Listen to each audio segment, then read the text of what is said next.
আসসালামু আলাইকুম। প্রিয় শিক্ষার্থীরা, আজকে আমরা একটা নতুন অধ্যায় শুরু করতে যাচ্ছি। এই অধ্যায়টা আ তোমার এমসিকিউ এর জন্য অনেক বেশি গুরুত্বপূর্ণ। মানে এখান থেকে এমসিকিউ থাকবেই এবং সিকিউ এর জন্য গুরুত্বপূর্ণ। আর সবথেকে বেশি এখান থেকে যে প্রশ্নগুলো আসে সেগুলো হচ্ছে তোমার শর্ট কোয়েশ্চেন গুলা। ঠিক আছে? সংক্ষিপ্ত প্রশ্নগুলা। তো এই ৩ ধরনের প্রশ্নের জন্য কিন্তু এটা গুরুত্বপূর্ণ। তাছাড়াও তোমার এটা এখন থেকে কেন বুঝে যেতে হবে? কারণ এটা যেমন হচ্ছে তোমার ক্লাস আ 8 এর জন্য গুরুত্বপূর্ণ, ঠিক তেমনই কিন্তু এটা এসএসসি তেও পাবা। এসএসসি তে যারা আ সাধারণ বিজ্ঞান পড়বা তোমরা তারা পাবা এবং আ যারা হচ্ছে বায়োলজি পড়বা, বায়োলজির একেবারে শেষের চ্যাপ্টারে তোমরা এটা পাবা। এছাড়াও এইচএসসি তেও কিন্তু তোমার হচ্ছে বায়োলজি ফার্স্ট পার্টের অর্থাৎ উদ্ভিদ বিজ্ঞানের একেবারে শেষের চ্যাপ্টারটা কিন্তু এটা পাবা।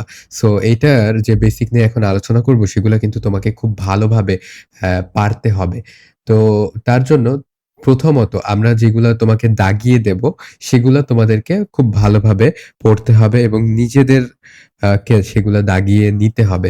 এখন তোমরা একটা জিনিস খেয়াল করো যে আমরা কিন্তু এইগুলা ৪র্থ, ৫ম অথবা ৩য় শ্রেণী থেকে পরিবেশ নিয়ে অনেক কিছু পড়ে আসছি, তাই না? তোমরা জানো যে আমাদের চারপাশে যা কিছু আছে সবকিছু নিয়ে কি আমাদের পরিবেশ। এই এতটুকু কিন্তু তোমরা জেনে আসছো। তাহলে একটা পরিবেশে কি থাকে? একটা পরিবেশে তোমার জড় উপাদান থাকে এবং জীব উপাদান থাকে। ঠিক আছে? তার মানে একটা পরিবেশে কি নিয়ে গঠিত? জড় এবং জীব নিয়ে। তাই না? যাদের জীবন আছে তাদের জীব বলে, যাদের আ জীবন নাই তাদেরকে কি বলে? জড় বলে। ঠিক আছে? তো ভূমণ্ডলে কিন্তু বিভিন্ন রকম পরিবেশ আছে। আচ্ছা, আমরা আরেকটা টপিকে শিফট হচ্ছি যে আমাদের এই যে পৃথিবীতে কিন্তু বিভিন্ন ধরনের পরিবেশ আছে। কোথাও স্থলজ, কোথাও জলজ, কোথাও আবার আ দেখা যাচ্ছে মরুভূমি, কোথাও বরফ, তাই না? তোমরা জানো এগুলো ক্লাস 5 এ কিন্তু আ খুব সম্ভবত ৩য় অধ্যায়ে তোমরা পড়েছো বিজ্ঞানের ভেতরে। তো এটা আ বিভিন্ন জায়গার তোমার হচ্ছে পরিবেশ বিভিন্ন রকম কিন্তু আছে। আবার দেখা যাচ্ছে স্থলজ পরিবেশের ভিতরেও অনেক ধরনের পরিবেশ আছে, তাই না? কোথাও বন-জঙ্গল আছে, কোথাও আবাসিক বা মানুষজনের জন্য পরিবেশ আছে, তাই না? তোমরা জানো এগুলা। আচ্ছা, এইসব পরিবেশকে আমরা কয়টা ভাগে ভাগ করি দেখো তো? স্বাদু পানি, লোনা পানি। বিশেষ করে জলজ যে পরিবেশ, স্বাদু পানি এবং লোনা পানি আর স্থলজ পরিবেশ আলাদা।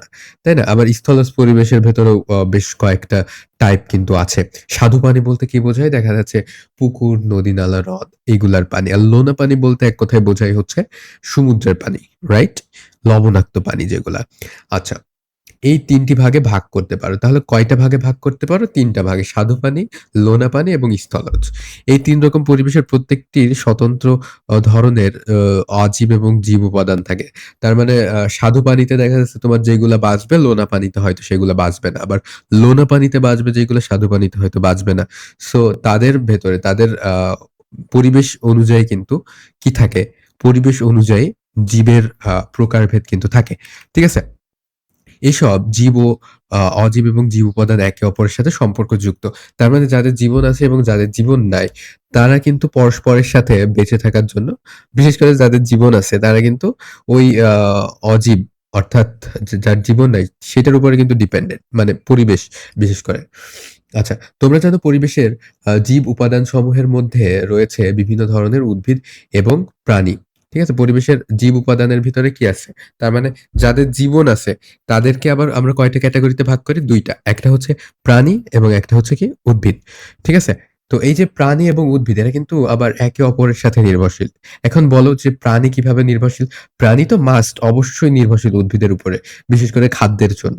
আর উদ্ভিদ কেন নির্ভরশীল প্রাণীর উপরে? বিশেষ করে আ তোমার হচ্ছে বংশবৃদ্ধির জন্য প্রাণীর উপরে নির্ভরশীল। তার মানে উদ্ভিদের একটা বীজ তোমার হচ্ছে আরেক জায়গায় নিয়ে সেখানে যদি ছেড়ে দেয়, সেক্ষেত্রে তো উদ্ভিদ প্রজনন হলো, উদ্ভিদ বংশ বৃদ্ধি হলো। অন্যথায় তো আ এটা সম্ভব না, তাই না? তো প্রাণীর উপরে কিন্তু উদ্ভিদ এভাবে ডিপেন্ডেন্ট, বিশেষ করে নিজের বংশ বৃদ্ধির জন্য। আশা করি এই এতটুকু যতটুকু বললাম, খুব ডিপ ভাবে তোমরা আসলে বুঝতে পেরেছ। এখন দেখো বাস্তুতন্ত্র জিনিসটা কি?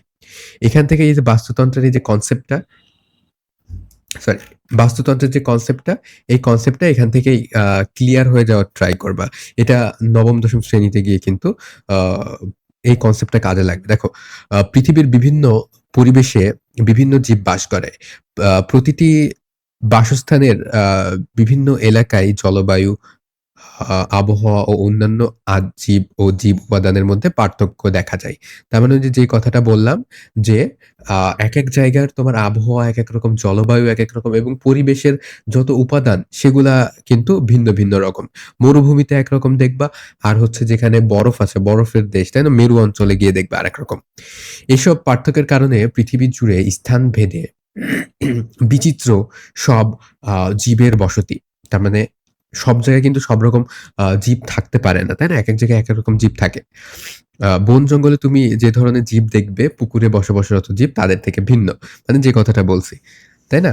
তো এই জীব এবং আজীব, তার মানে জীবের সাথে পরিবেশের, আজীব উপাদান বলতে কি? পরিবেশ, ঠিক আছে? জীবের সাথে পরিবেশের তোমার একটা বিশাল সম্পর্ক কিন্তু রয়েছে। বন-জঙ্গলে একরকম, মরুভূমিতে একরকম, পানির ভেতরে একরকম, তাই না? আবার একটি পরিবেশের উদ্ভিদ ও প্রাণীর জীবন ধারণের জন্য একে অন্যের উপর নির্ভরশীল। ঠিক আছে? উদ্ভিদ এবং প্রাণী একে অপরের উপরে নির্ভরশীল। এই যে বললাম কিভাবে নির্ভরশীল, কেমনে নির্ভরশীল? পারস্পরিক ক্রিয়া, আদান-প্রদান এইসবের মাধ্যমে আ পরিবেশের যে তন্ত্র গড়ে ওঠে তাকে কি বলা হয়? বাস্তুতন্ত্র বলা হয়। তার মানে বাস্তুতন্ত্র বলতে তোমরা আসলে কি বুঝতে পারলে? তোমরা বুঝতে পারলে যে একটা পৃথিবীর বিভিন্ন ধরনের আ পরিবেশ কিন্তু আছে। বিভিন্ন জায়গার পরিবেশ বিভিন্ন রকম। আবহাওয়া একেক রকম, জলবায়ু একেক রকম, সেখানকার পরিবেশ একেক রকম। এখন এই যে ভিন্ন, ভিন্ন রকম পরিবেশ, তো ওই ভিন্ন, ভিন্ন পরিবেশের জন্য, ওই পরিবেশের জন্য নির্দিষ্ট ধরনের উদ্ভিদ এবং প্রাণী কিন্তু থাকে। একেকটা পার্টিকুলার আ পরিবেশের জন্য পার্টিকুলার উদ্ভিদ বা প্রাণী থাকে, যেগুলা দেখা যাচ্ছে অন্য কোনো পরিবেশে সেগুলা থাকা সম্ভব ছিল না। আর ওই পরিবেশের ভিতরে ওই উদ্ভিদ এবং প্রাণী আ তাদের ভেতরে পারস্পরিকভাবে আ যে সম্পর্ক রয়েছে বা পারস্পরিকভাবে তাদের আদান-প্রদান বা পারস্পরিক ক্রিয়া আ বিক্রিয়া আছে। সো এইগুলা একটা নির্দিষ্ট পরিবেশের জন্য একেক রকম। এই একটা পরিবেশের জন্য যেরকম সেটা হচ্ছে সেখানকার কি? বাস্তুতন্ত্র। বুঝতে পারছো? আচ্ছা, তো বাস্তুতন্ত্র বলতে কি বোঝায়? যে কোনো একটি পরিবেশের জীব এবং আজীব উপাদানের মধ্যে আ পারস্পরিক ক্রিয়া, আদান-প্রদান ইত্যাদির মাধ্যমে পরিবেশের যে তন্ত্র গড়ে ওঠে, তাই হচ্ছে কি? বাস্তুতন্ত্র। ঠিক আছে? আচ্ছা, তো বাস্তুতন্ত্রের এই এতটুকু তোমরা শুধু মনে রাখবে। এখন দেখো বাস্তুতন্ত্রের উপাদান। একটা হচ্ছে আজীব উপাদান। তোমরা তো দেখেছো যে ২ টা উপাদান। একটা হচ্ছে আজীব এবং একটা হচ্ছে কি? জীব উপাদান। দেখো আজীব উপাদানের ভেতরে কি আছে?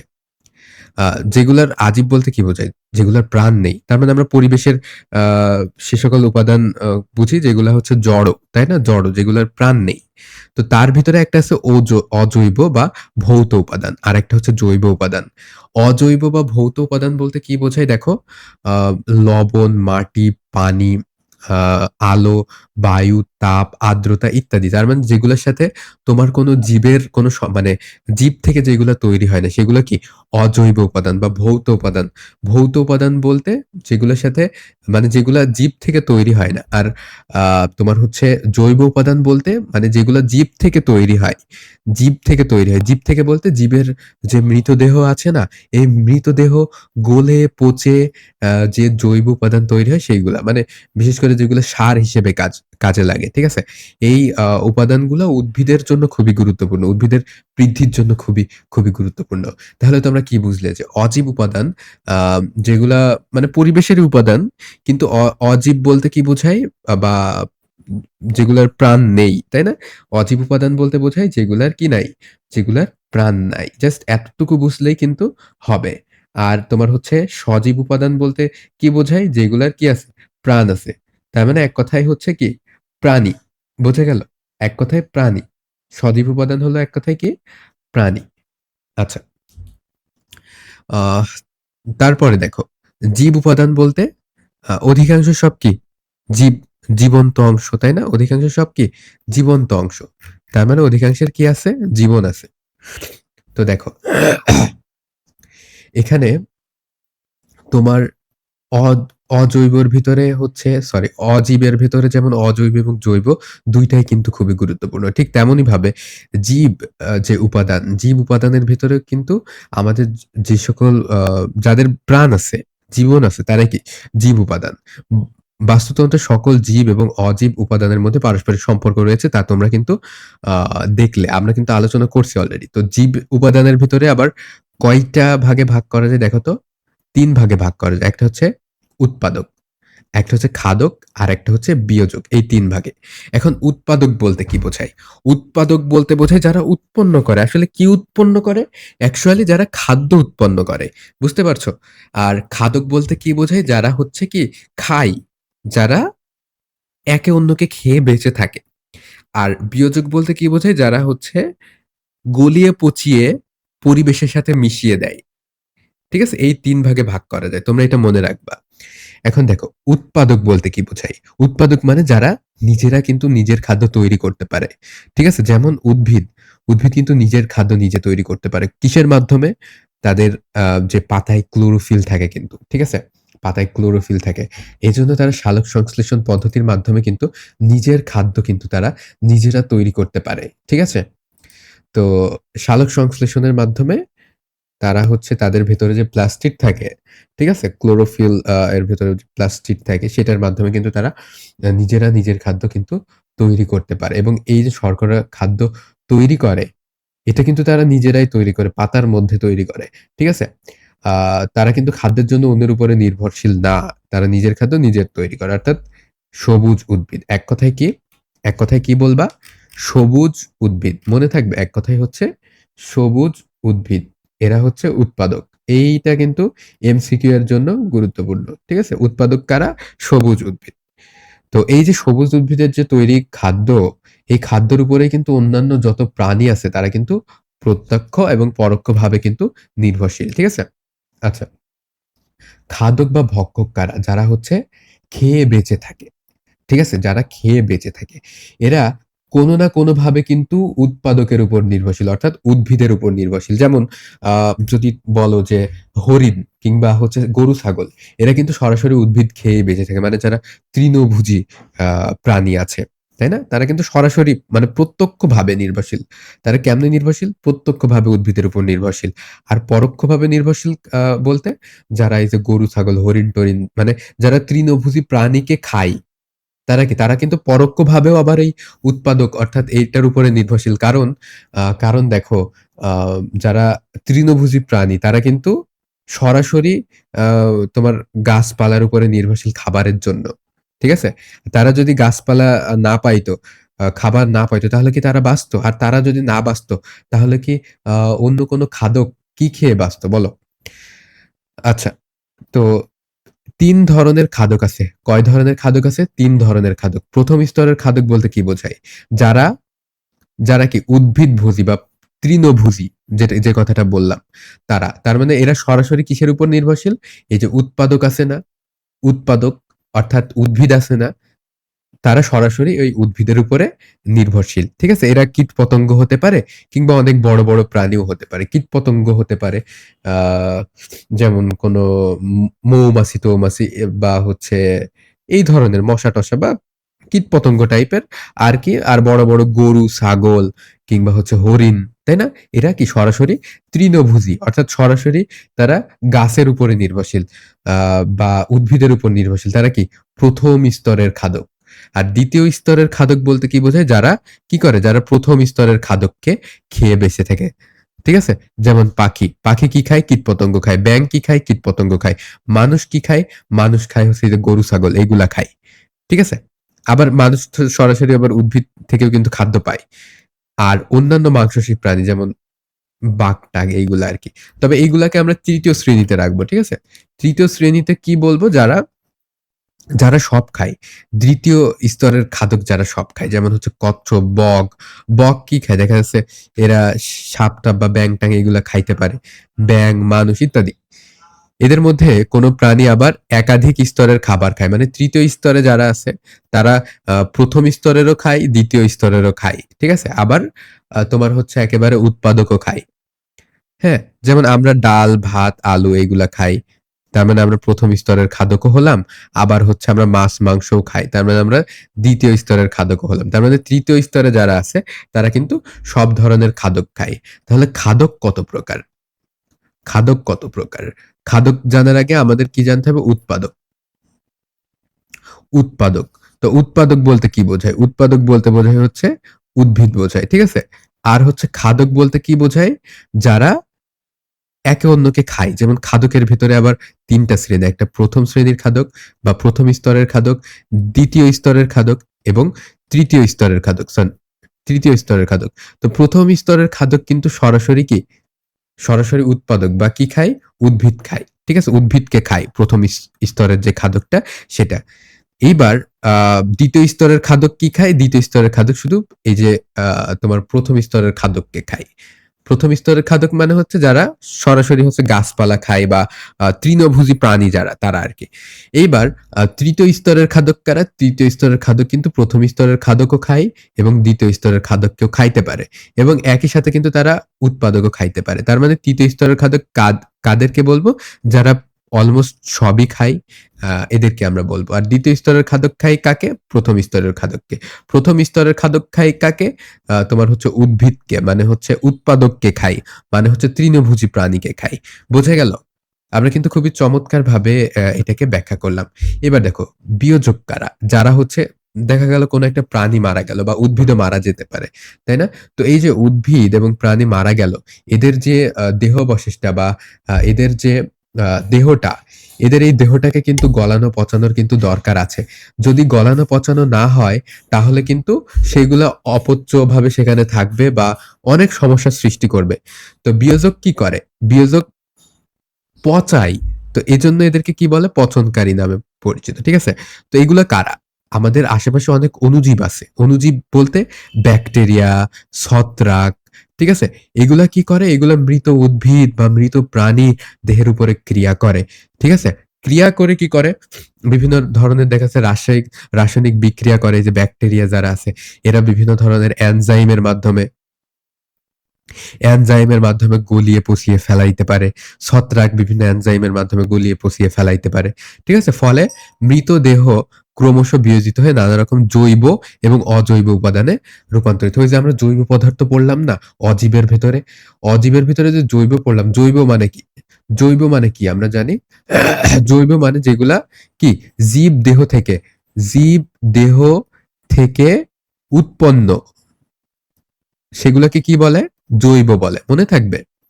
আচ্ছা, মৃতদেহ থেকে আ তোমার হচ্ছে মাটি এবং বায়ুতে কিন্তু এরা আ এই যে পদার্থগুলা মানে জৈব পদার্থগুলা এগুলা ছড়িয়ে দেয়।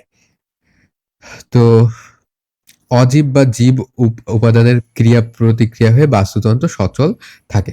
তার মানে বিয়োজকটা দেখো উদ্ভিদ এবং আ প্রাণীর যে মৃতদেহটা আছে, এই মৃতদেহটাকে কিন্তু গলাইতে পচাইতে সাহায্য করে।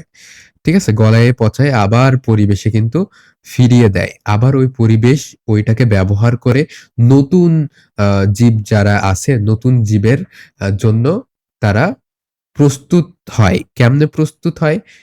তারা যেমন উদ্ভিদ এই যে আ জৈব সার এইগুলো ব্যবহার করে ফল উৎপন্ন করে কিংবা নিজের বৃদ্ধির জন্য কাজে লাগায়। তাই না? তো এইভাবে কিন্তু পরিবেশের জিনিস পরিবেশের ভেতরেই কিন্তু ফিরে আসতে সক্ষম হয়। কার মাধ্যমে? বিয়োজকের মাধ্যমে। ঠিক আছে? এখন দেখো বস্তুতন্ত্রের প্রকারভেদের ভেতরে কিন্তু এখানে তোমার এমসিকিউ তে খুবই গুরুত্বপূর্ণ। দেখো স্থলজের ভিতরে যেমন ওই যে বললাম বনভূমি আছে, মরুভূমি আছে, তাই না? তো বাংলাদেশের আ তোমার হচ্ছে বনভূমি আমরা কিন্তু দেখতে পাই। যেমন বনভূমির কয়টা অঞ্চল আছে? ৩ টা। একটা হচ্ছে সিলেট এবং পার্বত্য চট্টগ্রাম আর খুলনার আ যে সমুদ্র উপকূলীয় যে সুন্দরবন আছে খুলনায়, হ্যাঁ? আরেকটা কি টাঙ্গাইল এবং গাজীপুরের যে গাজীপুরের যে শালবন অঞ্চল আছে সেইখানে। ঠিক আছে? তো এই যে এইখান থেকে এই এতটুকু তোমাকে কিন্তু খুবই গুরুত্ব সহকারে পড়তে হবে। কিসের জন্য? এমসিকিউ এর জন্য। মনে থাকবে? তার মানে কোথায় কোন অঞ্চল আছে, কোথায় কোন উদ্ভিদ আছে বিশেষ করে, কোথায় কোন প্রাণী জন্মে বিশেষ করে, এইগুলা তোমাকে খুব বেশি করে পড়তে হবে। যেমন ম্যানগ্রোভ বন কেন বলা হয় সমুদ্র অঞ্চলে সুন্দরবন অঞ্চলে? সুন্দরবন অঞ্চলের মাটি কেমন? কেমন? লবণাক্ত, তাই না? সেজন্য সেখানকার যে সকল উদ্ভিদ এবং আ প্রাণী সেগুলা কি? লবণাক্ত বা লবণ সহিষ্ণু বা যারা লবণকে সহ্য করতে পারে। এই ধরনের উদ্ভিদ কিন্তু সেখানে জন্মে। ঠিক আছে? তো এইগুলা তোমরা দেখবে। এখন দেখো জলজ বাস্তুতন্ত্র আবার কত ধরনের? ৩ ধরনের। একটা হচ্ছে পুকুরের, একটা নদ-নদীর, একটা কি সমুদ্রের। ঠিক আছে? এই ৩ ধরনের মানে জলজ যে পরিবেশ সেটাকে এই ৩ ভাগে ভাগ করা যায়। পুকুরের একরকম হবে, আ নদ-নদীর আরেক রকম হবে এবং সমুদ্রের কিন্তু আরেক রকম হবে। দেখো আমরা একটা বাস্তুতন্ত্র নিয়ে আলোচনা করি। তোমার কিন্তু একটা বাস্তুতন্ত্রের ভিতরে ওই উৎপাদকও থাকবে, খাদকও থাকবে, বিয়োজকও থাকবে। ঠিক একইভাবে তোমার হচ্ছে জলজের ভিতরেও কিন্তু ওইগুলা থাকবে। যেমন দেখো সমুদ্র, সরি সমুদ্র হোক কিংবা নদ-নদী হোক কিংবা পুকুর হোক। ঠিক আছে? যেকোনো জলজ বাস্তুতন্ত্রে কিন্তু এগুলা দেখতে পারবা। এখানে কি দেখতে পারবা? উৎপাদক দেখতে পারবা। উৎপাদক যেটা, এটা কিন্তু পানির নিচেও আছে, পানির উপরেও আছে। ঠিক আছে? উৎপাদক মানে কি? উদ্ভিদ। ঠিক আছে? উদ্ভিদ। তো এইগুলা সূর্যের আলো থেকে নিশ্চয়ই নিজের খাদ্য নিজে তৈরি করে উৎপাদকগুলা, তাই না? এবার ওই উৎপাদকগুলাকে খায় কিসে? ১ম স্তরের খাদক। এবার ১ম স্তরের খাদক অর্থাৎ বিভিন্ন ধরনের ছোট, ছোট মাছ ওইগুলোকে খায় কিসে? ২য় স্তরের খাদক। আর ৩য় স্তরের খাদকে কি খাইবে? ১ম স্তরের খাদককে খাইবে, ২য় স্তরের খাদককেও খাইবে, আবার উৎপাদককেও কিন্তু খাইবে অর্থাৎ উদ্ভিদকেও খাইবে। ঠিক আছে? আর যখন এই উৎপাদক বা হচ্ছে ১ম আর এই খাদকগুলা যখন মারা যাবে ওইগুলাকে গলিয়ে পচিয়ে মিশিয়ে দেবে কিসে? বিয়োজকে। ঠিক আছে? এবার তোমার হচ্ছে গলিয়ে পচিয়ে দেওয়ার পরে সেটা কি, কি উপাদানে তৈরি হবে? জৈব উপাদান এবং অজৈব উপাদানে কিন্তু তৈরি হবে। ঠিক আছে? এই যে আমরা সংক্ষেপে কিন্তু সব কথা বলে ফেললাম। এখানে তোমার কিছু বিষয় মনে রাখতে হবে যে ক্ষুদ্র, ক্ষুদ্র আণুবীক্ষণিক উদ্ভিদকে কি বলে? ফাইটোপ্লাঙ্কটন বলে। ঠিক আছে? আর ক্ষুদ্র, ক্ষুদ্র আ আণুবীক্ষণিক যে সকল প্রাণী আছে, ঠিক আছে? প্রাণী আছে, ক্ষুদ্র, ক্ষুদ্র যে সকল আণুবীক্ষণিক প্রাণী আছে তাকে কি বলে? জুপ্লাঙ্কটন বলে। ঠিক আছে? এই যে ফাইটোপ্লাঙ্কটন এবং জুপ্লাঙ্কটন এগুলাকে খায় কিসে? ১ম শ্রেণীর যে আ তোমার হচ্ছে খাদক থাকে তারা খায়। ঠিক আছে? মনে রাখবা। আবার ২য়, ৩য় স্তরের এরাও কিন্তু খাইতে পারে। আর তোমার হচ্ছে আ বিয়োজক হিসেবে ব্যাকটেরিয়া এবং ছত্রাক কিন্তু থাকে। বুঝতে পারছো? আচ্ছা। এবার খাদ্য শৃঙ্খল এবং খাদ্য জাল এটা কোথায় পড়বে বলো? এটা কিন্তু সিকিউতে ভেরি, ভেরি, ভেরি ইম্পোর্টেন্ট। আবার এমসিকিউতেও কিন্তু আসতে পারে। খাদ্য শৃঙ্খল কি? খাদ্য জাল কি? এটা আমাদের মনে রাখতে হবে। আচ্ছা শৃঙ্খল মানে কি? শৃঙ্খল মানে শিকল আছে না? সেইন ইংরেজি কি? CHAIN সেইন বা শিকল। তার মানে শিকল কি থাকে? একটা আরেকটার সাথে কি কানেক্টেড থাকে। তার মানে একটা আরেকটার সাথে কেমন থাকে? বাঁধা থাকে। মানে একটার পর একটা, একটার পর একটা এভাবে কিন্তু এরা বাঁধা থাকে। শিকল, তাই না? আমরা শিকল নাম থেকে কিন্তু বুঝতে পারি। আচ্ছা, এবার দেখো খাদ্য শৃঙ্খল তাহলে কি? খাদ্য শৃঙ্খলের ১ম যে শক্তির উৎস সেটা কি? সেটা হচ্ছে সূর্য। আমরা দেখলাম না? এই যে আমরা দেখলাম যে ১ম এ সূর্য। সূর্য থেকে শক্তি পায় কিসে? উৎপাদকে। সূর্য থেকে সূর্যের সাহায্যে উৎপাদক খাদ্য তৈরি করে। ঠিক আছে? এজন্য কি সকল শক্তির উৎস কি? এটা হচ্ছে আলো, সূর্যের আলো। এটা এমসিকিউ এর জন্য দাগবে। ঠিক আছে? বস্তুতন্ত্রের আ উৎপাদক হচ্ছে কি? উদ্ভিদ। উৎপাদক হচ্ছে কি? সবুজ উদ্ভিদ। সবুজ উদ্ভিদ কি করে? সূর্যের আলো থেকে নিজের ক্লোরোফিল এবং হচ্ছে প্লাস্টিডের আ সাহায্যে তারা কি খাদ্য তৈরি করে। তাই না? তো এই খাদ্যগুলো কি একে অপরের উপরে কিন্তু এই যে যতগুলা খাদক আছে সবগুলা নির্ভরশীল। তো সবগুলাই প্রত্যক্ষ বা পরোক্ষভাবে কিসের উপর নির্ভরশীল বলতো? এই যে উৎপাদক অর্থাৎ সবুজ উদ্ভিদ, সবুজ উদ্ভিদের উপর। সবুজ উদ্ভিদ আছে বলেই ১ম স্তরের আ যে খাদকগুলা সেইগুলা বাঁচতে পারে বা বেঁচে আছে। এবং তার উপরেই কিন্তু অন্যান্য খাদকগুলাও নির্ভরশীল। তার মানে আমরা কি বলতে পারি? আমরা বলতে পারি সবকিছুই কি সরাসরি একেবারে সবুজ উদ্ভিদের উপর নির্ভরশীল। সরাসরি না হলেও কিন্তু ইনডাইরেক্টলিও কিন্তু নির্ভরশীল। ঠিক আছে? একটি বস্তুতন্ত্রে সকল উদ্ভিদ এবং প্রাণীর পুষ্টির চাহিদার দিক ধারাবাহিকতাভাবে সংযুক্ত। আচ্ছা দেখো যেমন ঘাস, ঘাস খায় কিসে? বিভিন্ন ধরনের পতঙ্গে কিন্তু ঘাস খায়। যেমন আ মনে করো যে কি আ তোমার হচ্ছে ঘাসফড়িং, ঠিক আছে? তারপরে কি ওই পতঙ্গকে খায় কিসে? ব্যাঙে। তাই না? ব্যাঙে কি জিহ্বা এরকম লম্বা করে দিয়ে ওইটা খেয়ে নেয়, নিজের মুখের মধ্যে খেয়ে নেয়। তারপরে ব্যাঙকে খায় কিসে বলো তো? সাপে। এবার সাপকে কিসে খায়? ঈগলে। ঠিক আছে? আরো অনেক কিছু কিন্তু আছে। এটা জাস্ট একটা উদাহরণ। এরকম খাদ্য শৃঙ্খলের কিন্তু একেকটা উদাহরণ আছে। তার মানে এই শৃঙ্খলটা শোনো, তোমাদের যখন এমসিকিউ তে পড়বে, তখন তোমরা কিন্তু মিলাবা যে ঘাসকে কিসে খায়? পতঙ্গে খায়। পতঙ্গকে কিসে খায়? ব্যাঙে খায়। ব্যাঙকে কিসে খায়? সাপে খায়। সাপকে কিসে খায়? ঈগলে খায়। দেখা যাচ্ছে এই ঈগলটা একেবারে ঘাসের পরে চলে আসলো। তাহলে কিন্তু হবে না। আমাদেরকে পরপর এভাবে তোমরা হিসাব করবা যে ঘাসকে খায়, পতঙ্গে পতঙ্গে খায়, ব্যাঙে ব্যাঙকে খায়, সাপে সাপকে খায়, ঈগল। এভাবে লজিক্যালি কিন্তু চিন্তা করবা। তা নাহলে কিন্তু ভুল হয়ে যাবে। ঠিক আছে? এবার খাদ্যজাল কি? খাদ্যজাল তেমন কিছুই নাই। অনেকগুলা শৃঙ্খল মিলে কিন্তু একটা জাল তৈরি হয়। তার মানে যেই জালটার ভিতরে অনেকগুলা খাদ্য শৃঙ্খল বিদ্যমান। যেমন এই যে এই একটা তোমার খাদ্যজাল, এই একটা তোমার খাদ্যজাল, এই একটা তোমার খাদ্য শৃঙ্খল। এই যে এই একটা তোমার খাদ্য শৃঙ্খল। তাহলে এক কথায় তুমি কি বলতে পারো যে অনেকগুলা খাদ্য শৃঙ্খল মিলে কি তৈরি হয়? খাদ্য জল খাদ্য জাল তৈরি হয়। ঠিক আছে? খাদ্য জাল তৈরি হয়। তো খাদ্য জালের ভিতরে তাহলে কি থাকে? অনেকগুলা খাদ্য শৃঙ্খল থাকে। খাদ্য জালের ভিতরে কি থাকে? অনেকগুলা খাদ্য শৃঙ্খল থাকে। আচ্ছা, এবার শক্তি প্রবাহটা দেখো। শক্তি প্রবাহের যে মূল উৎস সূর্য, এটা কিন্তু আমরা পড়েছি। এটা কিন্তু এমসিকিউ তে মাস্ট তোমার চলে আসবে। দেখো, সূর্য। ঠিক আছে? এর মাত্র ২ ভাগ সবুজ উদ্ভিদ সালোকসংশ্লেষণের জন্য কিন্তু কাজে লাগায়। তার মানে বাকি ৯৮ ভাগ আলোই কিন্তু কি হয়ে যায়? ওয়েস্ট হয়ে যায়। তার মানে মাত্র ২ ভাগ কি করে? উদ্ভিদ সালোকসংশ্লেষণের জন্য কিন্তু মাত্র ২ ভাগ কাজে লাগে। আর বাকিটুকু তাহলে কি হয়? নষ্ট হয়ে যায়। তাই না? আচ্ছা, তাহলে মেইনটা কি? সূর্য। এইবার এই যে আ তোমার হচ্ছে সূর্য থেকে তো ২ ভাগ তোমার হচ্ছে এই উদ্ভিদে পায়। এবার উদ্ভিদ থেকে যে ১ম শ্রেণীর আ যে খাদক পায়, সেটা কিন্তু আরো কম পায়। মানে ১ম শ্রেণীর খাদক মানে যারা হচ্ছে উদ্ভিদকে খায়, তারা কিন্তু আরো কম পরিমাণে তুলনামূলকভাবে পুষ্টিটা পাচ্ছে।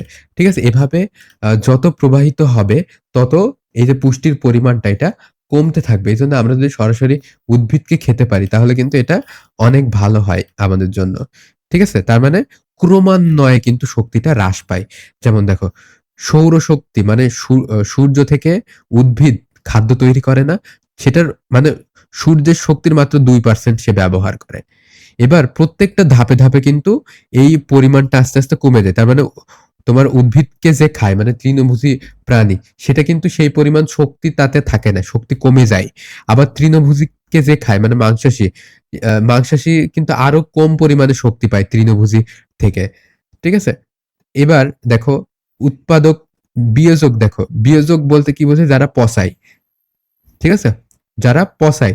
তার মানে উদ্ভিদও পচায় মানে উৎপাদককেও পচায় কিসে? বিয়োজকে। তারপরে প্রাণী, প্রাণীকেও পচায় কিসে? বিয়োজকে। প্রাণীকেও পচায় বিয়োজকে। মনে থাকবে? এইবার বিয়োজক যে পচায়, পচিয়ে কি করে? জৈব এবং অজৈব পদার্থ তৈরি করে এবং পরিবেশে পুনরায় কি সেই শক্তিটা ফেরত পাঠায়। ঠিক আছে? আচ্ছা, এই যে এতটুকু পড়বা, এটা তোমার সৃজনশীলের ঘ নাম্বারে কাজে লাগবে। ঠিক আছে? সিকিউ, সিকিউ এর ঘ নাম্বারের জন্য। এটা পড়বে কি? ঘ নম্বরের জন্য। আবার খ নম্বরেও কিন্তু আসতে পারে। ঠিক আছে? কেমন ভাবে আসবে? যে এই যে শক্তির যে প্রবাহটা, এটা ব্যাখ্যা করতে বলতে পারে বিভিন্নভাবে। আচ্ছা, সবুজ উদ্ভিদের মাধ্যমে সৌর রাসায়নিক শক্তিতে রূপান্তর হয়। এই রাসায়নিক শক্তি বিভিন্ন শ্রেণীতে খাদ্য শৃঙ্খলের মাধ্যমে স্থানান্তরিত হয়। উৎপাদক থেকে আরম্ভ করে সর্বোচ্চ খাদক পর্যন্ত শক্তি রূপান্তরের প্রত্যেকটি সময় তোমার হচ্ছে শক্তি হ্রাস পায়। ওই যে যেই কথাটা বললাম, তার মানে সৌরশক্তি থেকে উদ্ভিদ পায় মাত্র ২%। আবার তার থেকে অনেক অংশ কমে যায়, সেটা পায় কিসে? তৃণভোজীতে। ঠিক আছে? আবার সেটা থেকে আরো কম পরিমাণে পাই মাংসাশীতে। তার মানে প্রত্যেকটা স্তরেই আমরা আ এই যে খাদ্য শিকলের যে দেখছো, প্রত্যেকটা স্তরেই কিন্তু এই যে শক্তির প্রবাহটাই, শক্তিটা কিন্তু কমে যাচ্ছে। ঠিক আছে? তার মানে সবথেকে বেশি শক্তি পাই কিসে? যেটা সরাসরি সূর্য থেকে গ্রহণ করছে। তাও আবার পায় মাত্র ২%। তার মানে কিসে? এটা তোমার উৎপাদকে পায়। সবথেকে কম বেশি পরিমাণে পায় তুলনামূলকভাবে, হ্যাঁ? আচ্ছা, এইবার ভারসাম্য রক্ষায় আমাদের কিন্তু অনেক গুরুত্ব আছে। আমরা কি পরিবেশকে বাঁচিয়ে তোলার চেষ্টা করব। আমরা চেষ্টা করব যেন কোনো প্রাণী বিলুপ্ত না হয়ে যায়। যদি আ এক বা একাধিক প্রাণী যদি বিলুপ্ত হয়ে যায় এখান থেকে তাহলে কিন্তু এই যে বাস্তুতন্ত্রের উপরে ব্যাপক ক্ষতি সাধিত হবে। ঠিক আছে? তো আমাদের চেষ্টা করতে হবে যেন কোনো কিছু একেবারে হ্রাস না পেয়ে যায়। যদি বাঘের সংখ্যা কমে যায় তাহলে কিন্তু হরিণের সংখ্যা বেড়ে যাবে। হরিণের সংখ্যা বেড়ে গেলে কিন্তু উৎপাদকের সংখ্যা কিন্তু কমে যাবে। ঠিক আছে? আবার হরিণের সংখ্যা যদি আ তোমার আ বেড়ে যায় তাহলে কি হবে? তাহলে কিন্তু বাঘের সংখ্যা আবার বেড়ে যাবে। তো একটা সংখ্যা আরেকটা সংখ্যার উপরে কিন্তু ডিপেন্ডেন্ট। আল্লাহ তাআলা আ এই যে সৃষ্টি করেছেন প্রত্যেকটা জীবের কিন্তু সমানভাবে গুরুত্ব আছে। ঠিক আছে? একটা আ প্রাণী যদি তুমি প্রাণী জগৎ থেকে সরিয়ে দাও, তাহলে কিন্তু বিশাল পরিমাণে ইমব্যালেন্সড হবে। তুমি যদি মনে করো যে আমি মশা-মাছি রাখবোই না, তাহলে কিন্তু এক ধরনের বিশাল পরিমাণে চেঞ্জেস বা পরিবর্তন কিন্তু চলে আসবে আমাদের বাস্তুতন্ত্রে। মনে করো তুমি সাপ রাখবা না। সাপ না রাখলে কিন্তু তোমার এই যে কীটপতঙ্গ, ব্যাঙ এইসবে দুনিয়াটা একদম ভরে যাবে। তার মানে সাপের গুরুত্বটাও কিন্তু আছে এবং ব্যাপকভাবে আছে সেটা। আর আ তুমি মনে করো যে বেজি রাখবা না। বেজি না রাখলে সাপের পরিমাণ বেড়ে যাবে। তো বেজিকে আমাদেরকে কি করতে হবে? বাঁচাইতে হবে। ঠিক আছে? তো এই যে তোমার হচ্ছে খাদ্য শৃঙ্খল বা খাদ্য জালের প্রত্যেকটা প্রাণীর কিন্তু গুরুত্ব অপরিসীম। সো প্রত্যেকটা প্রাণীকে আমাদের কি করতে হবে? বাঁচাইতে হবে। আমরা যদি কোনো একটা এক বা একাধিক প্রাণীকে আমরা যদি বাঁচাইতে না পারি কিংবা আমরা যদি তার বিলুপ্তির জন্য কারণ হয়ে দাঁড়াই, তাহলে কিন্তু এই পুরো বাস্তুতন্ত্রটা কিন্তু ধ্বংস হয়ে যাবে। পুরো পৃথিবীটা কিন্তু ধ্বংস হয়ে যেতে পারে এইভাবে। তো একসময় দেখা যাচ্ছে ডায়নোসর ছিল। ডায়নোসরের সেই আমলে ডায়নোসর কিন্তু সব একদম তাণ্ডব চালিয়ে বেড়াতো। তো কি করলো? তোমার এই পুরো পৃথিবীটা সেই ডায়নোসরকে কি করে দিল? একদম বিলুপ্ত করে দিল। একদম রিসেট করে দিল।